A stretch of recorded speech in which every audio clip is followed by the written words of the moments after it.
Long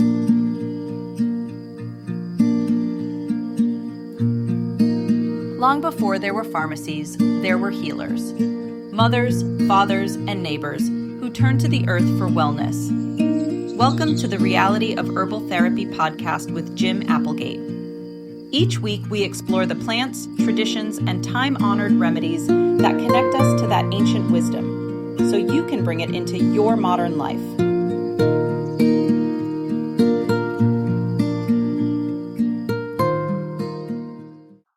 Welcome back to the Reality of Herbal Therapy podcast. So, continuing on in our series of the 20 herbs that Dr. James suggests everyone have in their home, I want to talk about one of my favorites. I love this one. It is cayenne. So, when we talk about cayenne, I'm not talking about my favorite SUV, the Porsche Cayenne. We're talking about the spice cayenne. And when you talk about some of the herbs and spices, some of them are a group of herbs, or it's like a group of plants. Cayenne is one of those. It's actually a group of plants that produce capsaicin, and the amount of capsaicin that is produced is how hot the cayenne is. Cayenne is one of those ones that it's a class of plants or fruits or whatever, a spice. Another one in the 20 herbs is Brigham tea. That one, there's different kinds. There's Brigham tea, Mahwang, Mormon tea. They're all a very similar plant, but they're all a little bit different. But you can use them medicinally the same way. And so that's what cayenne is. So cayenne basically is any pepper that is of the capsaicin family. Usually they're red. They have heat, basically. The classic cayenne pepper is kind of thin and long. They're short. They're like 2.5 inches. And so if you've ever heard of the Scoville scale, that's kind of like how they determine how hot a pepper is.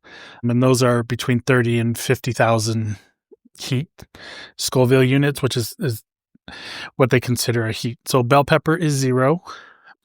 Jalapeño, which is another common one, that's about 2,500 to 8,000 Scoville. And then the reason cayenne is one of my favorites is green chili. So green chili that we have here in New Mexico basically is one of the cayenne. It's a pepper, usually like the New Mexico, the Big Jim, the Anaheim. Those are the ones that grow a lot around here. And it's not fully ripe when they pick it, and it's green. And then there's processing. It's fired and gives off the most amazing aroma. So, but then if you let it ripen, then it turns red. And so that's where you get the difference of red and chili and green chili in New Mexico. So it's the fully ripe is red, and the not ripe yet is green. So of the cayenne, there's a lot of different kinds. So, you have the small skinny one. There's cayenne. There's the Tabasco, which is really popular in Louisiana.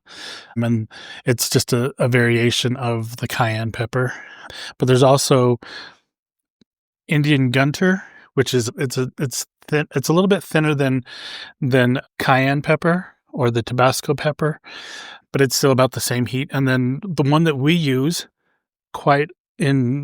for all of the herbs, anytime that it says cayenne, generally we use African bird. The reason Dr. James preferred that one is because it's quite a bit hotter. So like a cayenne pepper is 30 to 50,000 heat units. The African bird is usually about 90,000, so it's a little hotter, which has a little more of that capsaicin.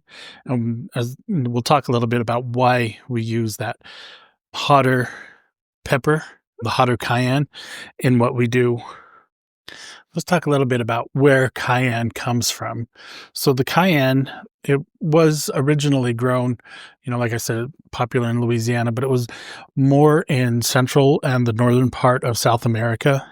That's where it was cultivated and started being used in food as well as a spice to bring heat and flavor to food.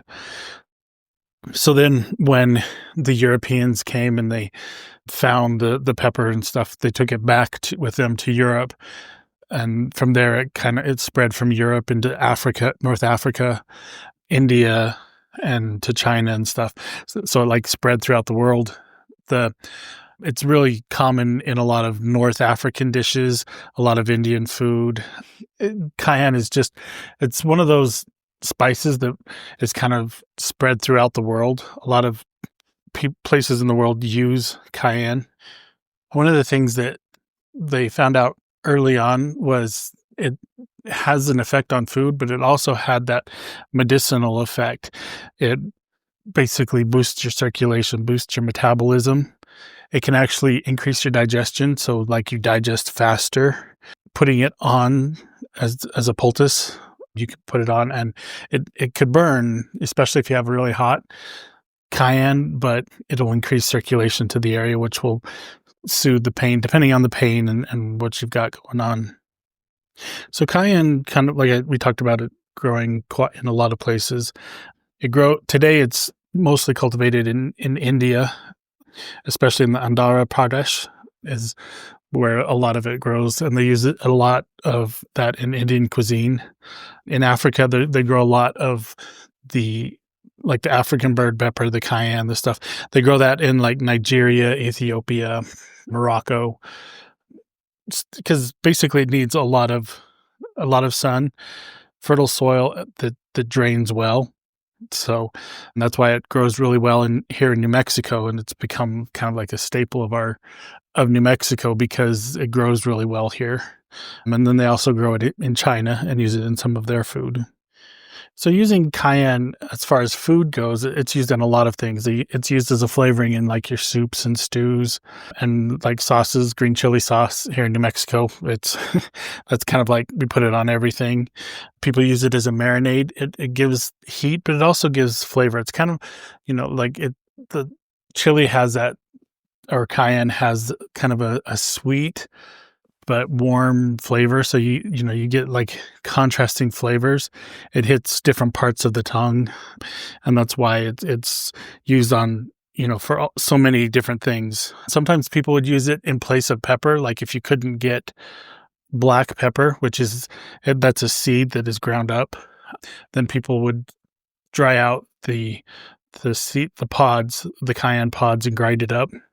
And then you get sauces like the Louisiana hot sauces, the Tabascos, things like that. And then it's used in salsas, the jalapeños and things and so that's where it's used for food. So when it comes to using cayenne medicinally, basically it is used to increase circulation, to stimulate. So a lot of times when it is mixed in with other formulas, so like for example, ammonia, we use the cayenne in ammonia because it helps increase circulation away from the lungs, which then helps to move.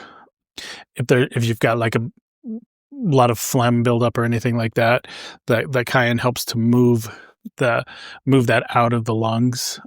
It's also used in heart because it increases circulation, so it helps the heart muscle to pump better and more rhythmically. And it helps with blood flow. We also use it in blood wash because, again, we're helping it to stimulate the blood and stimulate the blood flow. It also helps with like circulation and stuff like that. So anytime you're thinking of a formula or like a tea that you need to have fast acting, add a little bit of cayenne to it, and it will increase how fast that formula works within the body.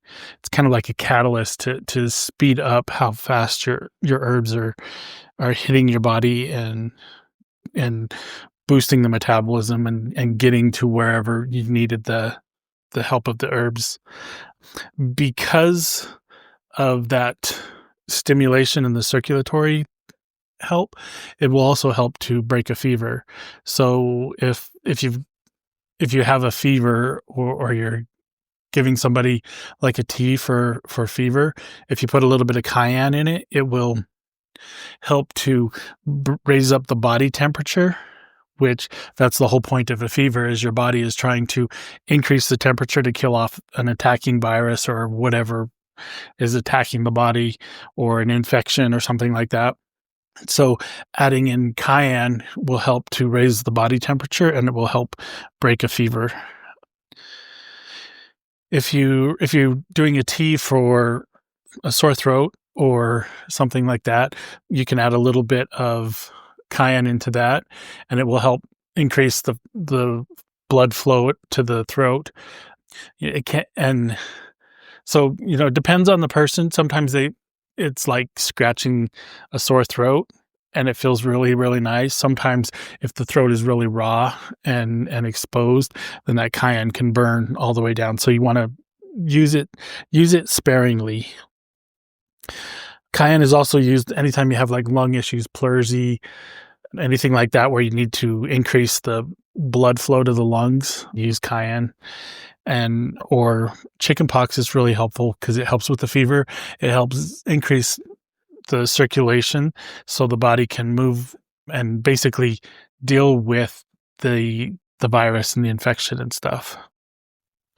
So we kind of talked a little bit about how to use it, a little bit in your teas, or if you're making capsules, just adding some cayenne to that will help stimulate it and help it move faster. If you're bleeding and it won't stop, like if you've got a sore or a cut or something and it's bleeding really bad, if you pack it with cayenne, it might burn a little bit, but the cayenne will basically, it's kind of like cauterizing. It helps the blood to coagulate, and it'll help close up the bleeding. So, pack it into a wound or something like that. Cayenne's really helpful anytime that there are menstrual cramps, basically because it helps blood flow. Menstrual cramps are usually, basically, it's kind of like a blocked tube that the blood can't flow. So cayenne kind of thins the blood and helps it, puts a little pressure behind it, and then it will open that up, and it helps with those menstrual cramps. It also helps like if you're with dizziness or circulation problems, just adding a little bit to a tea or whatever, like if you're a true New Mexican, just having cayenne or having green chili on something will help kind of clear up dizziness and anything like that. If you have perspiration problems where you're not if you're not sweating well, or you have a hard time sweating, if you add a little cayenne to your food, it will make a big difference. When I was younger, I didn't sweat. It was kind of a problem. And I think part of it was as I became a teenager and eating all the green chili here in New Mexico, I think it just opened everything up and enabled me to be able to sweat just by having so much green chili. So there's different ways you can get it. In New Mexico, like you've probably seen it, they take fresh peppers and they string them together to make what's called a ristra. So you can get the chili fresh. Usually, though, most often it is dried. So we, like here in New Mexico, you can get the dried pods, or you can buy dried pods of all the different kinds. The African bird or Cayenne or Tabasco. You can get all those different kinds, and you get the whole pod, or you can get it ground up in a powder. So the thing to think about with dried, so like for example, if you're making a red chili sauce that like we use here in New Mexico, is you can control the heat with the seeds. A lot of the heat is concentrated in the seeds and in the stem. So if you open up, like if you think about like a bell pepper or anything like that, at the top is the stem, and just underneath the stem is where all the seeds are, but then there's those veins going down. And so that the capsaicin that basically comes down through the stem and it flows down those veins that go along the inside, and then it's in the seeds. It's probably, when they talk about how the plant developed, it developed that way as a defense so that the animals wouldn't eat all of the seeds because they're really spicy and hot. So if you're doing something as far as a culinary use, you can control some of the heat by cutting back on the seeds and those veins that have all of the stuff in them. So we also talked about you can get it in capsules, like we have it in a lot of our capsules, the ammonia, the heart, blood wash. And basically that's just a dried powdered form of cayenne. So a couple of things to think about is you have to use it in moderation. There was somebody I was talking with that just moved to New Mexico from Idaho, and he said he was just learning to get to know the chili, the red and green and stuff. And he said he had his favorite, but his stomach is still trying to get used to it. If you have a weak stomach or ulcers or anything like that, it can really irritate those. So you want to be careful not to use too much of it. My dad had some digestive issues, and he went to the doctor, and the doctor told him, no more green chili. And I was like, that's like the meanest thing I've ever heard anybody say. Because like for us, green chili is it's life. We have green chili at least 8 or 10 times a week. I mean, it is a major part of our diet here in New Mexico. So let's kind of go over the ways you use it. Culinary, spice, sauces, anything, there's any recipe that calls for it. Medicinal, it helps with circulation, digestion, pain relief. But like I said, it can, if you're using it to pack a wound or something like that, it can be pretty intense. So you want to be careful with that. Sometimes they put them in salves, creams, things like that to increase circulation to a certain area.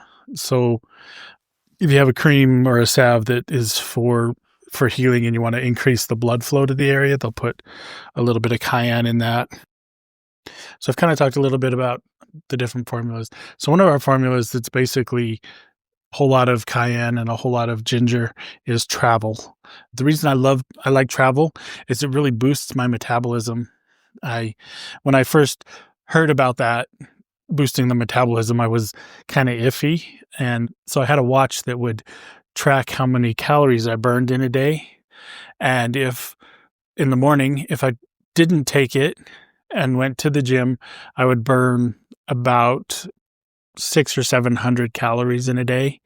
But if I just took Travl before I went to the gym, then I would burn between 10 to 1,200 calories, even 1,400 calories, depending on how the day went. So it really, really increased how many calories I was burning in a day just by simply taking it first thing in the morning, because it basically got my metabolism moving. So using cayenne for that purpose it's really amazing. If you look at a lot of weight loss formulas, a lot of them will include cayenne just for the boosting of the metabolism, to get the metabolism moving and stuff. So as far as using it, is it safe for this person or that person? It comes down to tolerance. Can they tolerate it? Is it something, because it is spicy and it's hot, so if they have any digestive issues, it could irritate the stomach or anything. So just, be careful and use it. So it has been wonderful talking with you.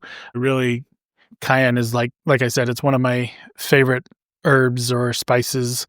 I've gotten to where I like a little bit of spice in my life. So it's been wonderful visiting with you, and I will talk to you next time.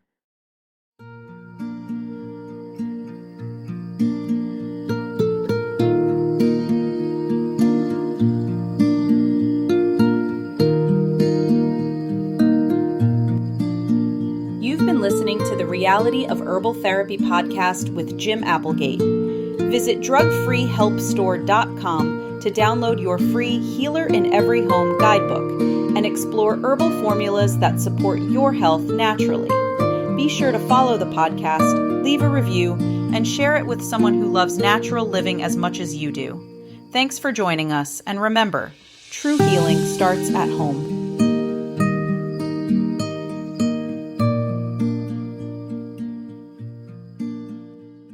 It is not the intent of professional herbal instruction or any persons associated therewith to diagnose or prescribe. The intent is only to offer herbal information for your consideration.